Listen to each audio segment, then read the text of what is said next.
Hello and welcome to another video for the Hello Computer Club. I'm Tom at the Hello Computer Club. So today we're going to be going over recompiling GDB with Python support.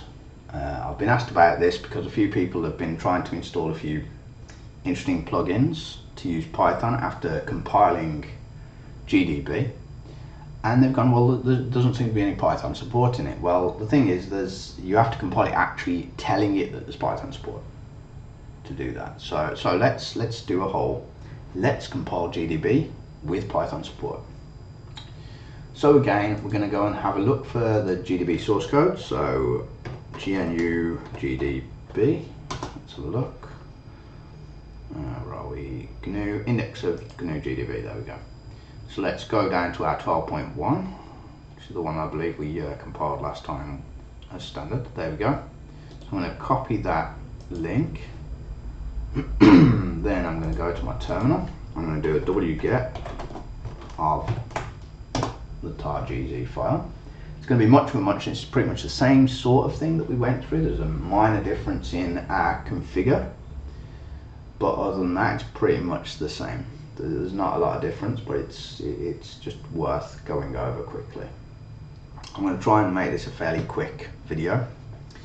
So now we're going to tar xvzf the GDB tar file. So untar it. So basically we're uncompressing that. cd gdb folder. And what I want to do is a /configure.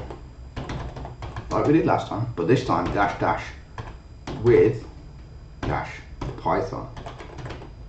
Okay, so that's the big difference there. We've got to do the -- with Python. So now run the configuration and say, hey, make sure you look where Python is. Do we have it? And if we do, make sure you use it. So it's going to compile all of the Python library stuff into GDB. So now what we need to do is we need to do a make. This will take a while. So we're going to do the make, and that's going to kind of do all the stuff and compile all the Python stuff into it, and then we do a make install. What I'm going to do is I'm going to have it do the make. If it passes through doing the make, we'll do &&. So if make works, we'll then do a sudo make install. Save us typing it in twice. There, it's all done. So I'll press enter, and we'll see how this goes. I'm going to kind of pause the recording right now because otherwise you're going to just sit here watching all that fly up the screen. So that should make it a fairly quick video. It's only been a couple of minutes or a few minutes in. So this is just more of a little update. We can talk about other things afterwards, but in general, this is the idea. So the big takeaway was making sure you have that -- with -python when you do your /configure. Okay, it's just a simple basic update and amendment to the actual one. And like I said, this will take a little while. So once this is done, we'll come back and make sure that it's working by running a little Python script in there or something. Okay, so I'll see you in a sec. Okay, so it looks like the make and the make install are finished. Oh no, it hasn't. Hang on. It's asking for the sudo password at this point. So let's give it the super secret password. Okay. Must have done a typo. And now it's doing the install and leaving it in directory, install target, all good. Looks good, no errors. So let's try GDB. Still working okay. Oops. So now, to try and do some Python, or to test whether it's working with Python, there's a few different things we can do. One of the things I want to do, I suppose we can just try and run Python. Let's do GDB Python. Print hello from GDB. Okay. Not really done a hello world back to us or anything. Okay. quit.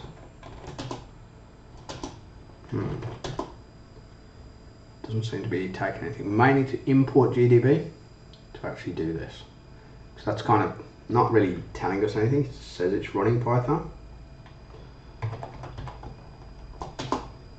Can't actually quit other than Control C.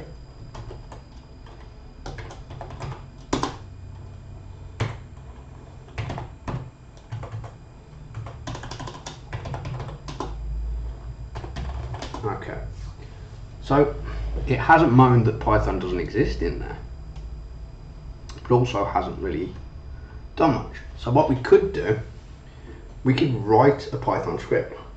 We're not going to go super deep into Python on this, but I'm going to say vim, let's say, I don't know, call it whatever, app.py. Okay, let's insert some text. I'm going to import GDB. We're going to make a class. What should we call it? Let's call it some command, and it's going to inherit gdb.command. So it's going to be a subclass of GDB command. Now we need to define the initialization method or function.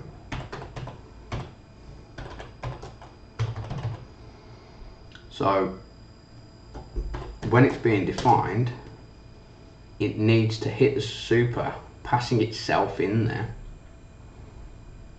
or rather passing a new instance of the actual class. So we're going to have to do super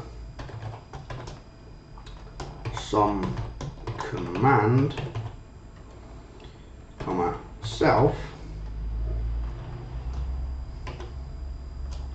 dot double underscore init double underscore, give it a name, so whatever we want to actually call our command externally. So we'll call it my command, and we'll use gdb.command data. Okay, and this is kind of just boilerplate. This is going to be the same pretty much across the board. So now that we've got the initialization done, let's have it what happens when it gets invoked. So we'll define invoke. It's going to take self, an argument set, and also something from the TTY, so from TTY.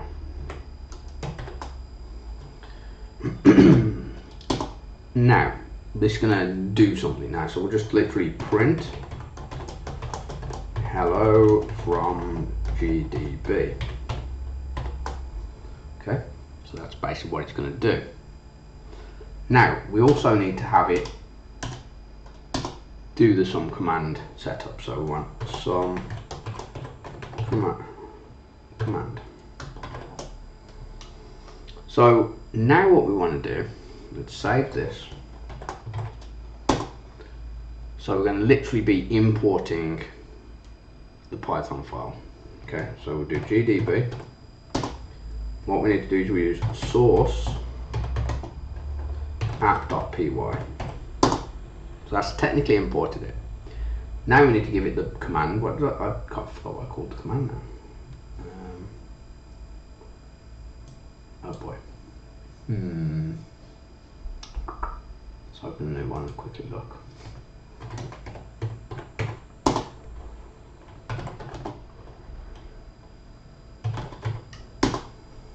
I called it my command, my underscore command.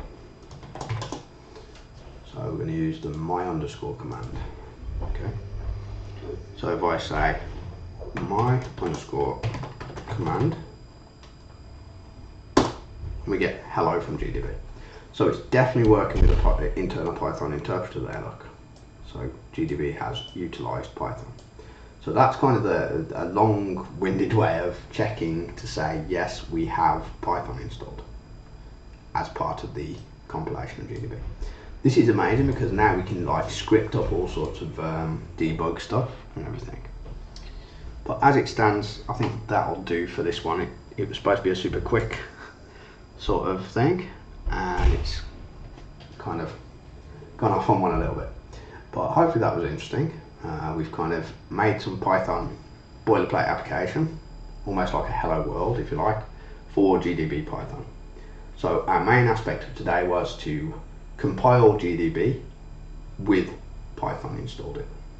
So basically now it can use Python scripts within GDB. Thanks a lot for watching, everyone. If you enjoyed this platform and this thing that we're making and the video, please give a thumbs up. It helps the algorithm.